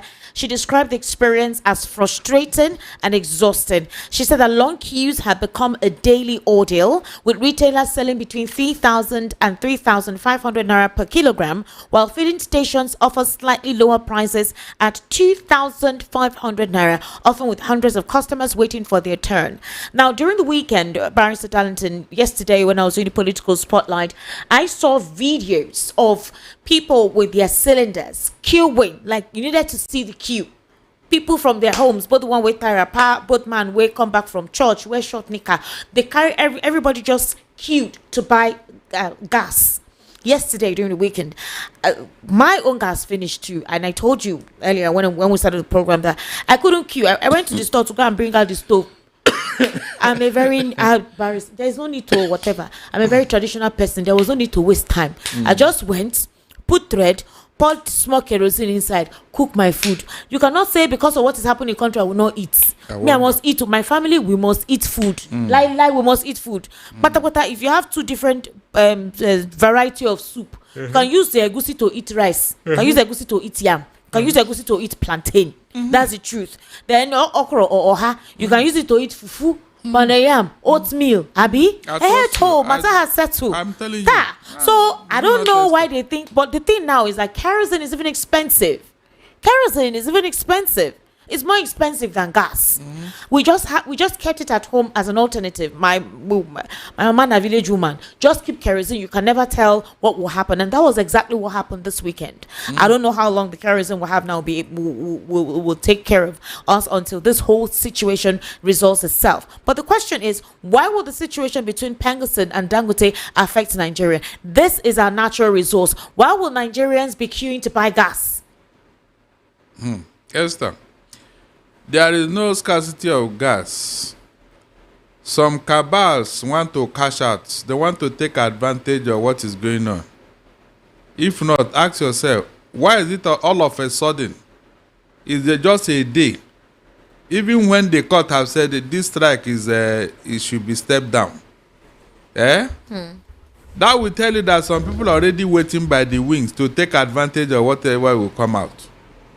The spontaneous decision to make things scarce is what you should be asking yourself. Is it necessary? Then who is behind it? Esther, in every sector of the economy, there are cabals who are in charge. whenever they feel like or whenever opportunity comes, they will take advantage of it to cash out to the detriment of you and I. That is the truth. After this gas thing now, just wait. Few weeks down the line, another cabal in another session will take up. But Barrister, it makes no sense. Really? What is the grounds of Pengasson? Well, the federal government has waded into the situation. The DSS has waded into the situation. What is it about the imbroglio that cannot be resolved? And why should Nigerians be the one to suffer or bear the brunt or consequences of this clash of power? You needed to see Nigerians who went to rest during the weekend queuing to buy gas. And the worst part is that some Nigerians have taken advantage of the situation. Okay, the gas that is being sold, is it the new stock or the old stock? Because immediately this imbroglio happened, they skyrocketed the price. Just like when the president said fuel subsidy is gone. Immediately, the old stock just skyrocketed. Nigerians are the ones hurting themselves. Yes. What happened is that before this thing happened, they must have stocked up. That is how it is done. They will stock up because they will get the hint that something is about to happen. They will stock up so that when it becomes scarlet, they will not cash out. Go and check. It's their modus operandi. You can't tell me that this thing took them unaware. They are aware. They stocked up. This one that they are getting now that is very high, where did they get it? It's the same gas. So by the time they finish selling all this stock that they have stockpiled, they will now be smiling to sense. It's smiling to the president bank. of the Nigerian Association of Liquefied Petroleum Gas Marketers, Olatunbosun Oladapo, he attributed the scarcity and sharp rise in cost to a temporary supply distortion triggered by the Pengasson strike and internal maintenance at the Dangote refinery. What internal maintenance at the Dangote refinery? Well, and the Pengasson strike, I thought the strike had been called off. So did they tell us strike was called off? Meanwhile, they are not supplying. I wonder. So let me ask you a question. When the fuel subsidy thing was removed and people are using it to celebrate what is not there, were we not told that there will be no scarcity of these products again? Since you can go and import and sell. Is that not what they told us? That's what I told. What happened? Nigerians, what happened now? What happened? Should we be depending on one man for our gas and fuel supply? When they told us that they are removed subsidy, so people cannot go and buy and sell. You can see deceit, lies. Thank God it has been exposed. When I said it here, they were attacking me that I don't like government, what they say, everything I said there. Look at the results. Every day, these people continue to validate what I said, every day. And I'm so happy about it. I am so happy about it. I've been praying that one day they can even disappoint me. But they have not. Rather, they continue to validate what I said. Even when many did not see it. Many. They told us here that with it now, no matter this, no matter that. The money that your people, the few people, who are now enjoying this now? Esther, this gas now that people, who are the people cashing out on it? Who are the people smiling to the bank? Is it a poor woman selling groceries at Oshodi or at Ilekbo market? It's affecting everyone. It's not looking at your tribe. It's not looking at your region. It's not looking at your skin complexion. I said, who is cashing out now? Who is cashing out? This thing that you are complaining now, who is making money out of it? Is it the poor or the rich? You can see what we are talking about. But they told us that fuel subsidy, the poor are suffering while the rich are enjoying. Up to today, is it not the same thing? Has the status quo changed? Who is that poor person that will go into the business of gas and petroleum? Who is that poor person? Barrister, this had better be resolved as soon as possible, because what they are telling us right now is that the strike disrupted vessel berthing at Lagos terminals. The Nigerian liquefied natural gas had supplied Port Harcourt in large volumes, which explains why the south-south region did not experience the same level of scarcity. And Oladapo is adding that normalcy is expected to return within days as Dangote and other suppliers would soon resume full-scale loading. After that, after what? The one that people have suffered, the high cost that people have paid, who will return it to them? Nobody. Meanwhile, somebody have gone to bank with that money to go and bank it there. That's the truth. Look, It's not yet to Uhuru because December is coming. So we should go and buy charcoal now, because people have resorted to using charcoal to cook. December the kerosene sells. Some filling stations no longer sell kerosene anymore. Esther, December is coming. Another group of cabal would want to cash out with December rush. Barrister Darlington will still open the phone lines. Controversial Nigerian politician and former aviation minister Femi Fani-Kayode has made explosive allegations suggesting that external forces are deliberately stoking religious tensions in the country with the aim of triggering civil conflict. The former minister's statement represents a conspiracy theory that has gained traction among some Nigerian political commentators who view the country's ongoing security challenges through the lens of foreign interference. Fani-Kayode's assertion specifically implicates the United States and unnamed allied nations, along with what he describes as local collaborators.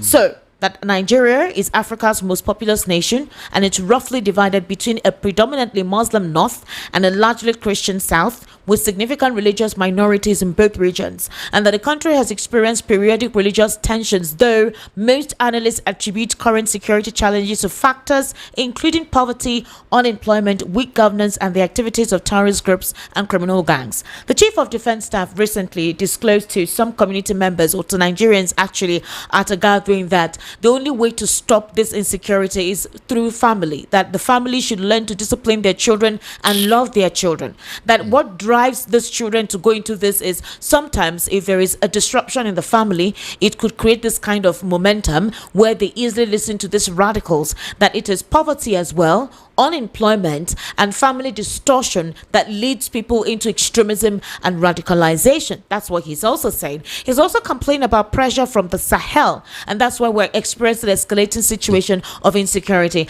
Barrister Darlington, 4 or 5 days ago, Senator Ted Cruz in Texas told us, wrote a petition or a bill in the Senate in the United States of America to actually describe Nigeria as a country of particular concern, and that there should be a sanction on political individuals from Nigeria that they are aiding and abetting an Islamic jihadist driven agenda. Now the question is, insecurity is bedeviling every part of the country regardless of your tribe or your religion, but according to some influencers, they believe that this is a conspiracy theory, that like what they did to Nepal, to Libya, to Afghanistan, they want to stoke a civil war in the country with our religion, and considering how religion is a very sensitive subject in this part of the world. But the thing is, Barrister Darlington, ever since the story came out, all the spokespersons of this administration became active in denouncing and debunking the claim that there is no religious war in Nigeria. If you recall, in March, one of the bishops in Benue went to the UK and disclosed to the parliamentarians of the jihadist killings going on in Benue State, and the fact that the situation is so bad, gave a detailed record of all the killings that had taken place, the homes and churches that were burnt and destroyed by these individuals, and how Benue State is actually going through an existential crisis. In the same vein, in the same March, the president met with the Archbishop of Nigeria, most of them, including Bishop Matthew Kuka. Obviously, he gave him an appointment there, but the idea at the time was to debunk this claim that this US was placing that Nigeria is not at a religious war, or they're not having any religious crisis. But the thing is, the situation of insecurity has escalated to a point whereby they don't speak about it when these reports come out, but they are speaking about the reaction from the United States. So how do you think this posits itself? Look, the federal government of Nigeria should be blamed. In fact, they should be ashamed of blaming outsiders for what is going on here. Esther, was it not these same outsiders that gave them a list of the people causing this problem here? UAE. UAE. Good. Up to today, what have they done? They covered it. They covered it, Esther.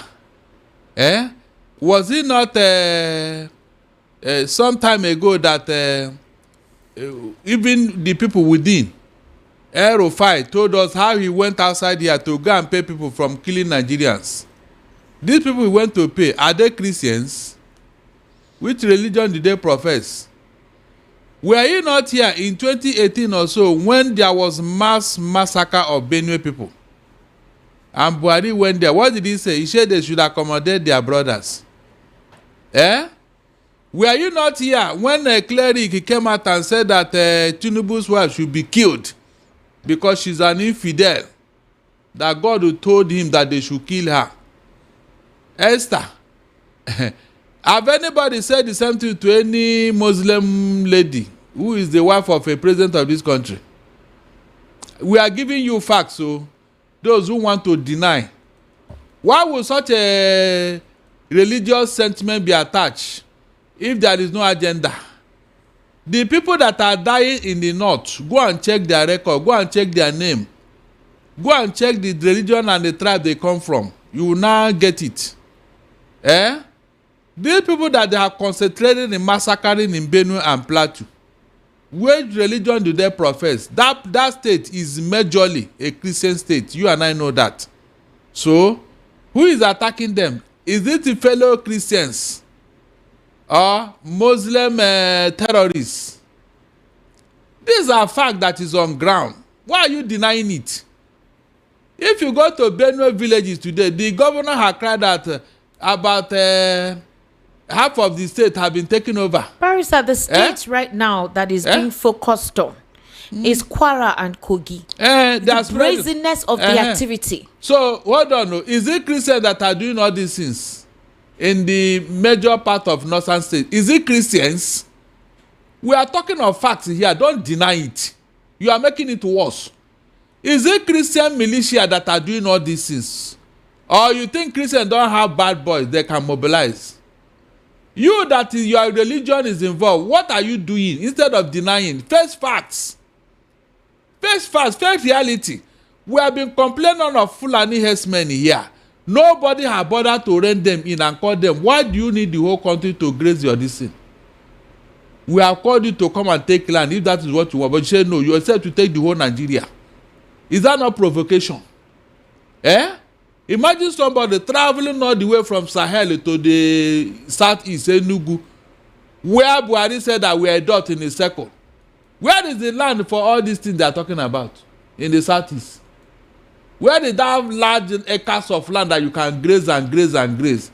Meanwhile, in Kanu, in Niger State, in Kogi, I mean, where you have acres and acres of land, thousands, they have invited them, come and take for your grazing. They refuse. Esther, they refuse. Mention any Christian businessman that have gone to the north and dominate the place, kill all the people there and say, yes, I want to do my business here. Just show me one. But these people will brazenly come here, take our land, kill people at will. Which religion do they profess? Which religion? So the federal government should look in what you cannot deceive the world. They know what is going on here. All this denial, you are just making it worse. Nobody have a hand in what is going on in Nigeria. The Nigerian problem was created by Nigerians. Let Bayo Nonoga and Fanika, I don't know that. The Nigerian problem was created by Nigerians for selfish reasons. We saw it happen. We saw when it was done. We know those who did it. There is no external factor here. No external factor. What are you telling me?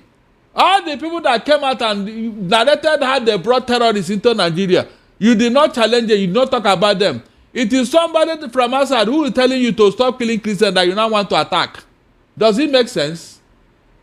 You can't deceive the world now. They know what is going on here.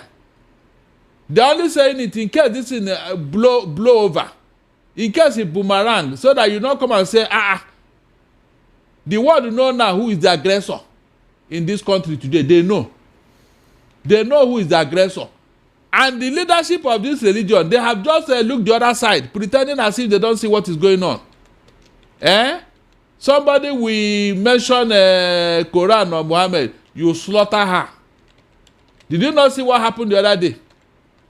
Esther, did you not see it? How many times have a Christian killed any Muslim for mentioning Jesus Christ in the wrong way? Or for talking down on our religion? Did we bother? Where is Leah Sharibu today? A young girl that was forced into the terrorist den because she refused to change to Muslim, to Islam. Is that not what happened, Esther? Is that one in denial again? No, let the Muslim cleric come and deny all this thing that I'm saying here. Oh, so you think the whole world is not taking record of all these things, Abi? You think they don't know?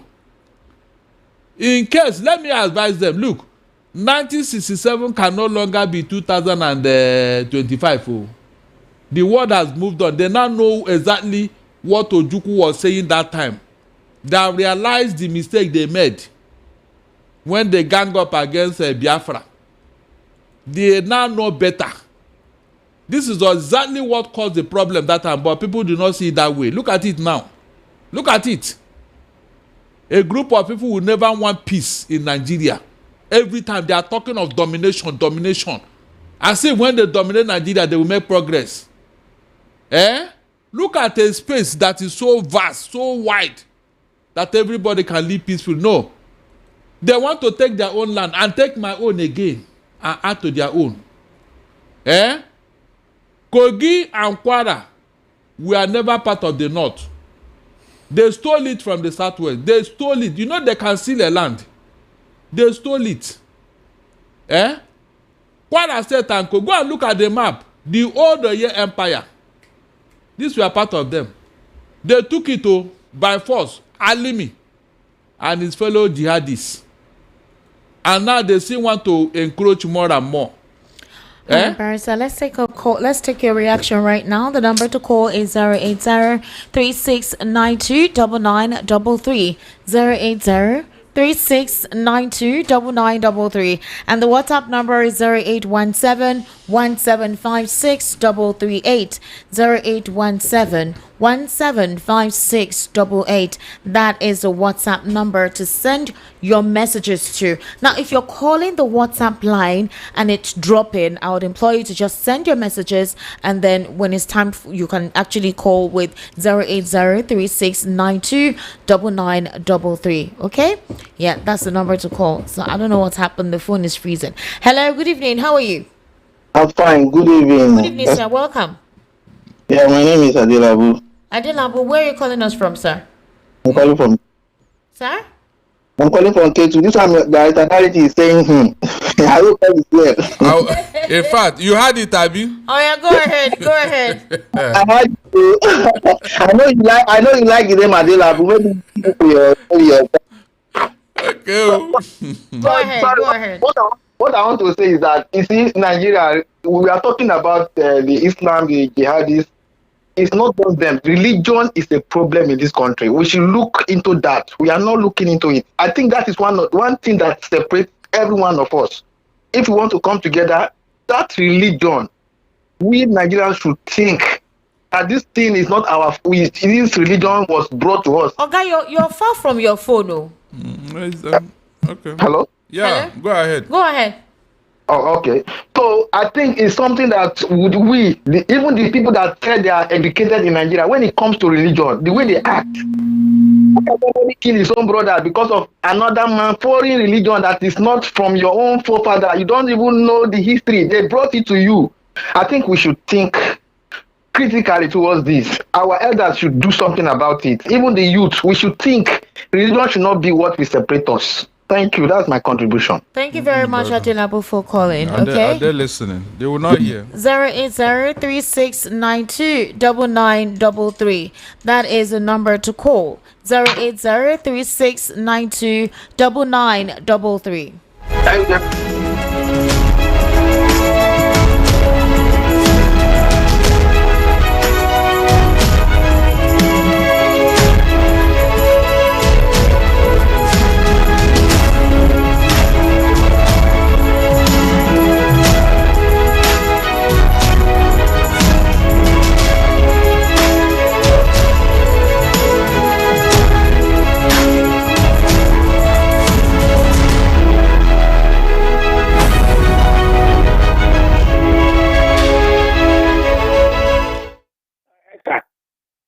Hello, good evening. Hello. How are you? Good evening. May God bless you, Mr. Darlington. Thank you very much, Koboko. It's Koboko. It was the local bomb in 1988. That's when Mr. Darlington talk. It's very, very correct. Esther, 2019, are you hearing me? Yes, sir. I did hear you. We finished the election on the 26th of February 2019, and they gave Wiki after 5 days. Is it how Buhari and the Amechi did to Wiki? I'm asking where is Asari Tompolo, Amechi, and the other state governor of Rivers State. Why are they wicked using this thing? This is a drama to do this thing. Let Pengasin and the Pen go and build their own refinery and leave Dangote alone. When they come in the refinery, let me see how Dangote no go take well, 15 Palita. Concerning Daniel Kanu, I'm not happy. I'm not happy. I'm telling the world that I'm not happy. Let nothing happen to Nnamdi Kanu. We were on our own until 14th of January 2020 when they removed number 1 and put number 4. Since that time, Southeast scatter. In conclusion, what is happening in Nigeria is the technical and tactical selected ethnic cleansing, which is a program. Are you hearing me? And the Nigerian government have to stop this. Whether you are using politics thinking that they're not going to vote for you 2027, let them stop this killing. Anybody will pursue them from Sahel to Nigeria, let them pursue them to inside Sambisa forest and the Sahara Desert. I don't know my own. Nothing should happen to Nnamdi Kanu. I don't know Chatamo. All right, thank you very much, Koboko, for calling. 08036929933. Hello, good evening. How are you? Good evening, Esther. Good evening, sir. Welcome. My name is Brother Emeka. Sir? My name is Brother Emeka. Okay, Brother Meka, speak well, because you seem to be cracking. Okay. Yes. Can you hear me now? Very well. Please go ahead, sir. Where are you calling us from? I'm calling from Yanoba. Yanoba. All right, go ahead, please. What I just want to say is the thing that is happening is from the Muslim side. What about the pastor that organized prayer yesterday for them? Sir? What about our dear pastor that organized prayer for them yesterday? That Nigeria is going to be Pastor Adeboye. So we Christians also, we have our own. Somebody that you rejected good luck and you said a Muslim ticket is better for your church. We are not condemning the Muslim, but himself is condemning Christian. So I don't know what to say. But you are trying. Thank you. Yeah, Esther. Sir? The difference here is that, the difference here is that we, the Christians, we believe in peaceful approach to issues like this prayer now. We don't have terrorists among us. I mean, people who will go about killing in the name of religion. We don't. It's not our culture as Christians. Okay. So if the Christian brother, the Muslim brother can meet us halfway, is it not better? Have you had any Christian go to kidnap a Muslim girl, say you must become a Christian or else we will not leave you, like they are doing to Leah Sharibu? These are issues that should be addressed now. But we kept quiet. Try that with a Muslim lady and see whether there will not be war. I said try it. These are issues, very factual, but nobody is addressing it. A young girl, you force her into your religion by force. And Muslim clerics and Muslim leaders did not see anything wrong in this. They didn't see anything wrong. Meanwhile, Christian leaders just kept quiet, going about as if nothing happened. So we are the peace of this country. We are the peace of this country. Let nobody deny that. We are trying, and that's why they are insulting us. Seriously. If we are aggressive, Nigeria would have imploded long ago. Hello? Hello, good evening, ma. Good evening. How are you? Joy. Madam Joy, welcome. Good evening, Mr. Well done, my dear. Esther, I want to tell you that if a Muslim are killing Christian, you started from Royal Bunky, well, in Kanu before 1991. That Royal Bunky want to come and pray in Kanu. They start killing Christians. They poor Christians very well. Kill Christian born houses. That is back from Kanu back to village. Kanu become empty. Then for Plateau State again, 2009 again, they start killing Christian born in churches, even in Kaduna, even in Campus Barrier in Kaduna. They start killing Christian, doing everything, even the one that affected me. when I lost for children, my husband, I have this gunshot in my leg up to today. They fight this thing. Joy, what state are you from, Joy? I'm from Ibaji. Between Odoro and Nsuka. That is where I'm from. So, but you stayed in the north? I was born and brought up in Kanu, and I'm married in Jos. Okay, you married to a Plateau State man? No, I'm married to a Edo man. Edo man. Okay, who resides in Jos? Yes, who resides in Jos. Then, in 2015, they bring another new set of Fulani, those yellow ones, that they start to kill Muslim and Christians. Like they look like they're from Niger. Yes, they have curly hair like because Niger. So they brought those for 2015 before this our president come to our late president come to power. They brought those one to vote for them, or if Jonathan did not surrender, they will fight war. And Jonathan surrender, I don't know the agreement. They start killing both Muslim and Christians. That is where killing of Muslims started. If not, it was Christian. Since it was Christian. Esther, I take God beg you. I don't know if you have 1,000 for me. I don't have food. I don't have medicine. I don't know if you have 1,000 for me. All right, And I can't send message. I can't send message. You have my number, please. You promise to call you. Don't call me. Okay, I'll call you. All right. 080-3692-9933. That's the number. 080-3692-9933. Hello, good evening. How are you? Yeah, good evening. Yes, sir. Welcome, sir. What's your name? Hello. I can hear you, sir. What's your name, please? Yeah. Go ahead. What's your name? My name is Aminu. My name is Aminu. Aminu, where are you calling from, Aminu? I'm calling you from Kaduna. You're calling from Kaduna? Yes. Interesting. All right, Aminu, please go ahead. Yeah. Let me tell you, there's something Valentine talk pertaining peace. Islam is preaching peace. Christianity is preaching love. So these people don't know it. I went into Islam, studied it, speak Arabic and write it. I was born in Catholic Church. I'm brought up in Catholic Church. Okay, so you're a Christian person who stays in the north? Yes. Okay. I went to Hajj in 1987. Wow. Gumi took me. I went there. Well, it's a long story because I don't have enough money. Yeah. I told them when I was brought up, there is these two religions. The other one is preaching love. The other one is preaching peace. Where there is no peace, love will go there and make peace. And the Quran, it says, make it clear. In Surah Maryam, you make it clear. They believe in this. It is only people who don't know.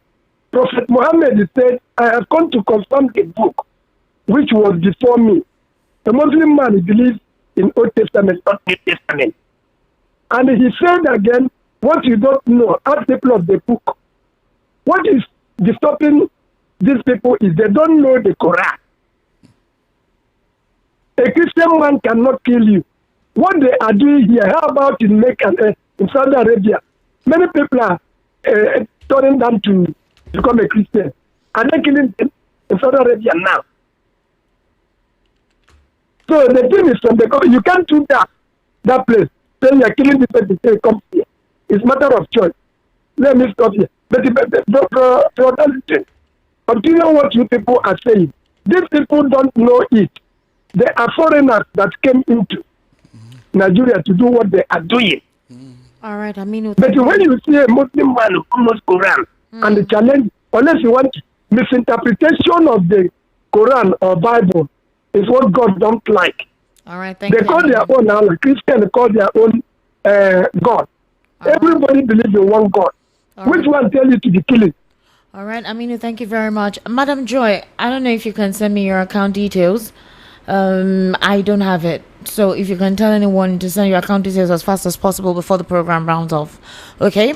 08036929933. That's the number. Hello, good evening. How are you?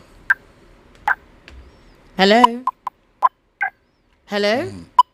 Okay. I think the network is back. Hello? 08036929933. That's the number. Hello? Yes, sir, President. Esther, please, Hello? I want to... Good evening. Yeah, good evening. Ahead. What's your name? I'm Jibril calling from Agig. Jibril from Agege. Yeah. All right, Jibril, please go I ahead. want to our brother understand some reality. To Frank Wallahi Azim. Even in Safara, they are killing Muslims. More than what in Kaduna, same. Those people, they are not Muslims. Oh. They are just, it's their own business. They are not Muslims at all. So I want to understand that. And then, no Muslim doesn't believe in, Jesus. If you didn't believe in Jesus, that means you are not a Muslim. I want our brother to understand that. No Muslim who didn't believe in Jesus. No, never. If you didn't believe in Jesus, you are not a Muslim. And those killing, you are not a Muslim. Zamfara, Kaduna, Sokoto, all, they are killing Muslims. No day. Even there's a day, last week Friday, they go to mosque. After praying Juma, they pass all to people praying Juma. So they are not a Muslim. They are just their own business. Okay. All right. All right. Thank you very much, sir. Thank you Esther. so much for calling, sir. Esther. Yes, please, sorry. Joy, if you're listening to me, please quickly do that. Quickly send your account details to 0817 1756 338. 0817 1756 338. Some persons are asking to assist you with something, okay? Please Esther, hurry up. Yeah. Please, is it possible that somebody like Buhari doesn't know Quran? Is not a good Muslim? Is it possible? Is it possible that El-Rufai he doesn't know the Quran and what the Quran says? Is it possible that Kawu Baraje doesn't know? Look, I don't want people to be hiding under all sorts of things to deceive us. They know what they are doing. These people are their brothers. Well, Barrister, like I said, some of them have ulterior motives. They know what they're doing or whatever this motive is. But through Islam, as I know, because I schooled in the north, I schooled there for 7 years. Do not do this. Why are these leaders I mentioned? Why are they not running in these other bad guys if they are not the one that sent them? That's my question. Hello, good evening. How are you? You are the one that sent them. Good evening. Good evening. Welcome, sir. Please, what's your name? I'm calling from Eba. Wow, much cool. All right, go ahead, sir. Please, I'm enjoying it, but I need that person's number. That woman that says she needs something now. Okay. Please, I need the account number, even if it's 1,000 or 2,000. I put. All right, thank you very much. I have been telling her to send it to me, but we will enjoy you always. Thank you. All right. Yes. Thank you very much. You see, Esther, Sir. please let us call a spade a spade. Don't we have Christian leaders here? Why have they not unleashed their own boys and their own bad boys to go and start retaliating? Esther, have you asked yourself that question? Why is it always coming from this Muslim? In the evening, they go and pray in the mosque, and you say they are not Muslims. So who are they? The leaders of this religion, what are they doing? I have mentioned leaders here who are the arrowhead. Esther, it got so bad that elder statesmen in this country had to sue Buhari to court for being the arrowhead of terrorism in Nigeria. What other evidence are you looking for? Who took away Elias Sharibu? All right. The WhatsApp number is 0817 1756 338. 0817 1756 338. Okay. Hello, good evening. How are you? Good evening, ma'am. Good evening, sir. Welcome. Please, what's your name? My name is James. Sir, please turn down the volume of your radio. It's very, very important. Please. Okay. Hello? But that is you are so much. I think you. Well done, sir. God bless you, sir.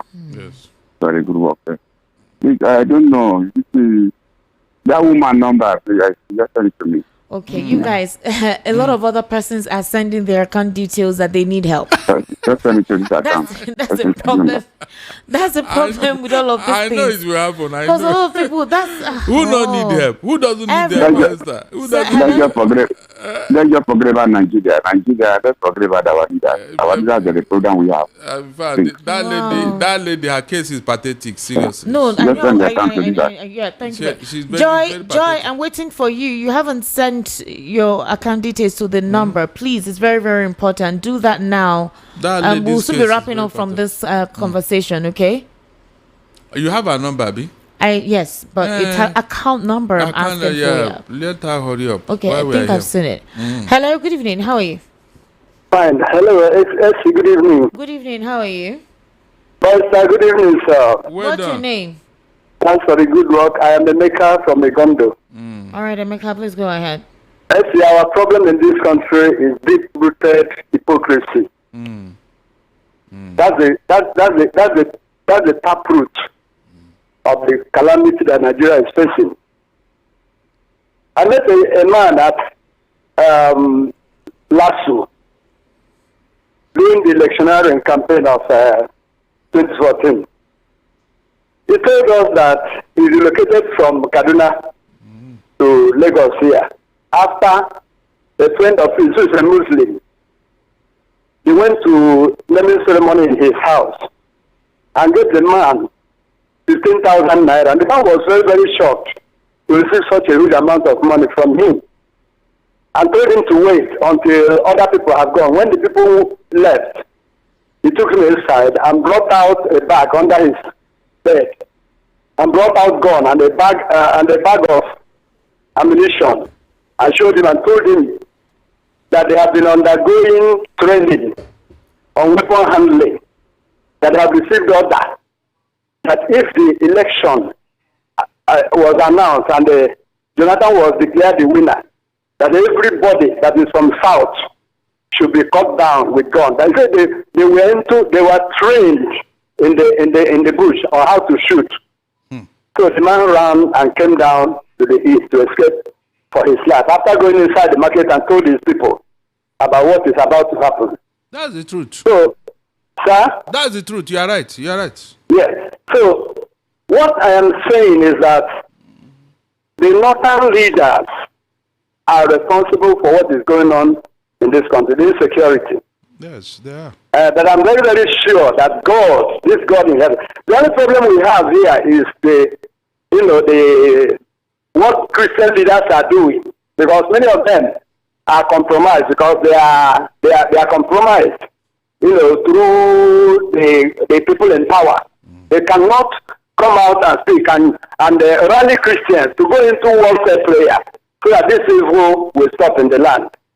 So I'm using this opportunity to appeal to every believer in God to go into fasting and prayer until this evil going on in this country is completely eradicated. Thank you very much. Thank you very much. brother. God bless you. At the end of the day, Esther, Yeah. who are the people bearing the brunt now? So the people sending me number that they are Joy number, the numbers are not going through. I don't know the sincerity of your number. I cannot give anybody any account number if it's not sincere. Joy, I'm calling the numbers that were forwarded to me. I'm seeing different numbers here, and the phone numbers are not going through. So I don't know what's going on, but you need to authenticate as soon as possible. We don't do this kind of. That's why we don't do this kind of things publicly on air. Because You have of to be this very type careful of thing. because people would take advantage of it, and everyone needs help. Everyone needs help. I'm getting tons of account numbers here asking for help. So if only Joy can even call the account number herself. no, she can't call it out on air. If she You can't call someone's account number on air like that. It's not proper. It's not good. But I told her to send it to me. I'm seeing 3 different numbers on 3 different or 4 different occasions that she sent it, and the numbers are not going through. So I don't know which is true or which is not true. Maybe, but she have your number, Abi. No, she doesn't have my number. I can't give out my number to. Hello, good evening. How are you? Hello.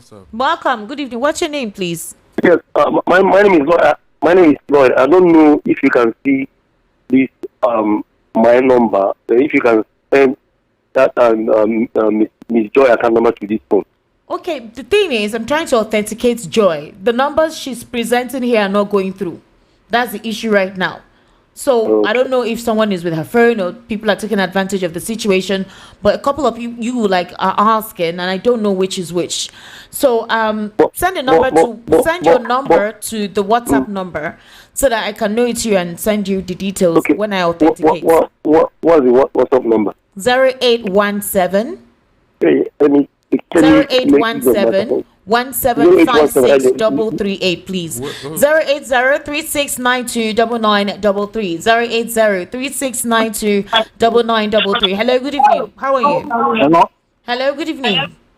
Good evening. Yeah, Yes, what's your name, sir? My name is Darlington. I'm calling from Pangrove. Darlington from Pangrove. Yes. All right, please go ahead. I want to appreciate Director Darlington for the good work you and him are doing. Thank you very much. Okay. I'm a first caller. The issue of religion in Nigeria, I think, has been created right from the beginning. And what we need to do to live as one in Nigeria, we need to have to discuss how we shall live in Nigeria. There is need to have a conference where we discuss how to live. Well, otherwise, this marginalization will continue. Nigeria, as far as I'm concerned, is not one. We need to discuss how we shall live. Even the so-called constitution is not written by Nigeria. So there is every need for us to re-engineer Nigeria. Let us go to the drawing board if we want to live together. And that is the only way. Otherwise, we are just dependent. And this issue of religion created by politicians to divide Nigeria. Like me, I have no problem with an average Yoruba or Hausa man.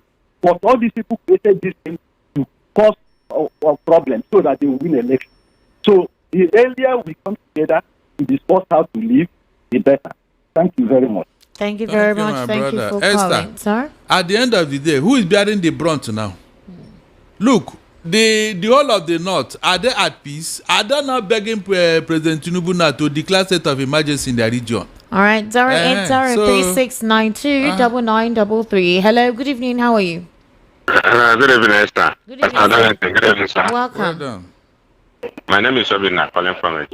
All right, Obina, please go ahead. I want to ask a question. God forbid now, then look for Nnamdi Kanu, they did not see him. What will be the caption of Nigerian dailies? How do we dare write the headline paper at what happened to Nnamdi Kanu? What will be the reaction of the Igbo senators and the governors? Look, the main terrorists, they are negotiating with them. The 400 names they wrote from EAU to Nigeria, what happened to them? The main terrorists. Person that did not commit any offense. Simple because he say that let my people go. If you cannot do some certain things for them, he give conditions before any other thing he's doing. He give some certain conditions, something like build roads, seaport, airport, which Nigerian government refused. They have never even negotiated with him for one day. They kept him in prison for so long like this. For instance, they look for him. What will Nigeria say? What will the president and the governors say? During his funeral, what will they come there to say? Bros, Nigeria is playing with fire. And again, do you see how they interpret the law of Abuja and now, do you see how they interpret the law of Jonathan by swearing him in the second time? That is what annoyed me. Sometimes I say Nigeria doesn't have constitution. They only interpret the constitution for the poor, for the less privileged. When it comes to their own, for instance, that Jonathan now is from APC, you will see how they will interpret this law. You will for their own selfish interest. Then we interpret it better. But when it comes to another person, then we turn the law upside down. And you see how they interpreted it in 2023. My name is Obina, calling from Etigo. All right, Obina, thank you very much. Joy Musa, I am trying to call your line.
Hello, Esther. Good evening. I'm very well, thank you. I'm Nick. I'm calling from Satellite.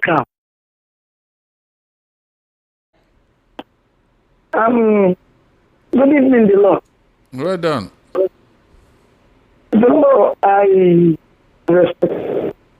Hello? I and my husband will listen. Hello? Hello, Neka. Neka, your line is poor. Hello, good evening. How are you? Turn down the volume of your radio, please. Hello? Is she and her husband listening to me and all that? What? Hello? Yes, good evening. How are you? Good evening, good evening. I want to talk about cardiac state. What's your name? What's your name? My name is Victor. I'm calling from Ajawa State. All right. Please go ahead. Good evening, Barrister. Well done. About Benjamin Carlo saying that APC we take charge of Abia State. So I'm not in Abia State now. I'm not in Ajawa. I'm hearing the good Labour Party is doing in Abia State. I haven't seen it. But my prayer point is that God will do a better thing I just say was a case where criminal was attacking students. I was one of the students. But God will be the best from the rest. Thank you.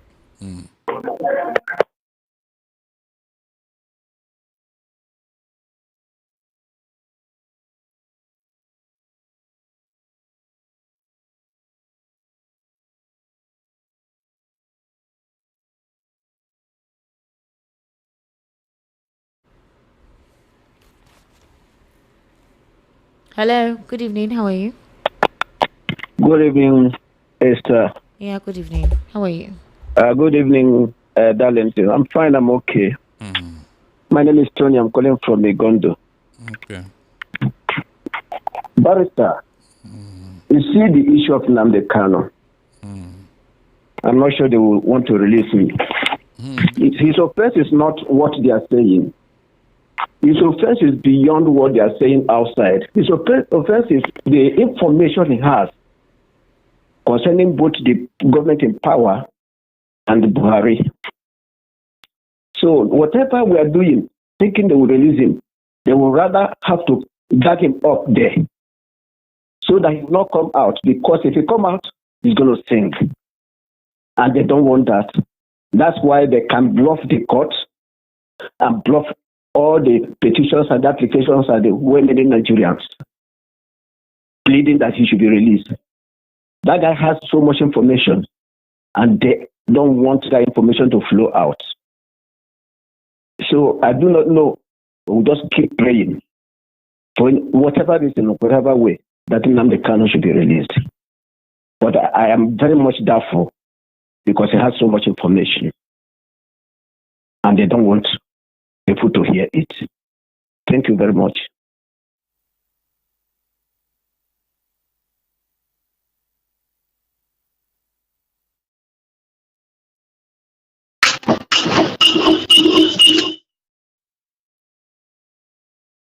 Barrister Darlington, how are you?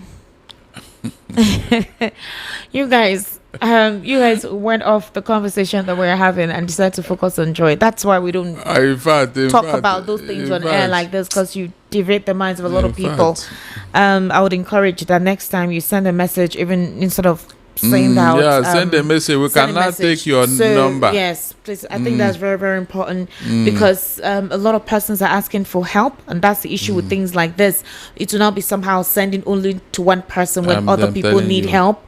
A lot of numbers I'm seeing here, everyone needs help. So how many people do you want to send different numbers to? So it's and this is a program not for crowdfunding. Okay, it's not for crowdfunding. We can assist and help ourselves with job opportunities. I remember the last time I asked, I said, if you have a job opportunity somewhere, if you have a link to a job somewhere, just send it to the WhatsApp messages. I'll ask those who are indicating that they need a job. They'll send their CVs, and I send them the links. That's how we try to help, because this money asking is always every day. As for Joy, it's not the first time she has actually called to ask for help on this platform. She's done it on several occasions, and even on other programs of other people. We try to assist as best as we can to see if there is a job that we can give Joy to do. Something, anything. I don't know what else she can do with her hands. I know her leg is hurt. So anything she can do, because she can't continue to rely on asking for arms every day on radio stations. It's not proper. It's not cool. You can't rely on people's benevolence on you. But if you have a job that you're doing at the end of the month, or a service you can render, and then they pay you for the service that you render, at least at this point. So right now, I would try. I want to authenticate that this is Joy, because I've been seeing different numbers, and I'm calling the number, and the number is telling me it's busy. And I don't want to send you somebody's account number that is not genuine, because people are desperate, so people can adopt any means of doing things like this. So next time, please, things like this, send it on WhatsApp. Don't call on air to ask for arms. I will cut you down, because you deviated the entire program to yourself, and I think that was deliberately done. Everyone needs help. I don't know how I'm going to resolve and respond to everyone who is sending all their account numbers and their different needs and all of that stuff. So you see why it's really not cool like that. I will advise Joy to try to come to the studio. Okay. Yes, that will help. because right now the system has been scattered with so many requests. So many requests. We don't requests. know which one is. So Joy, please try and come to the studio, because your case is very pathetic. Yeah, it is. Maybe by the time they hear what you went through and all that. No, she has called and explained what she went through. Yeah, but let her manage and come to the studio. It will help a lot. It will help. Yeah, that's true. That's the only way. I think, Joy, that's what we can do right now. I've been calling all the numbers you've sent here. Like I said, you've distracted me from my program.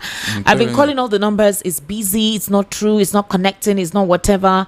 So I don't know who is with you. Exactly. I don't know how many people are around you. I don't know what they're using you to do. I really cannot explain the authenticity of this whole thing. There's no need again. So, let her come. What I would suggest is, a lot of persons are asking for your number to assist you. And like Barrister Darlington said, if you can find your way here, maybe on a Wednesday, if you can try to do that, I think that would make sense. I think that's better. So we see you physically, and let it not be that certain persons are utilizing your situation. Because I'm seeing different numbers here, and I've tried to call you my personal number. Actually, the number is telling me busy. How would your number be busy when you just asked me to send you something right now? And I've seen 3 different numbers that you sent. So which one is you? Which one is yours?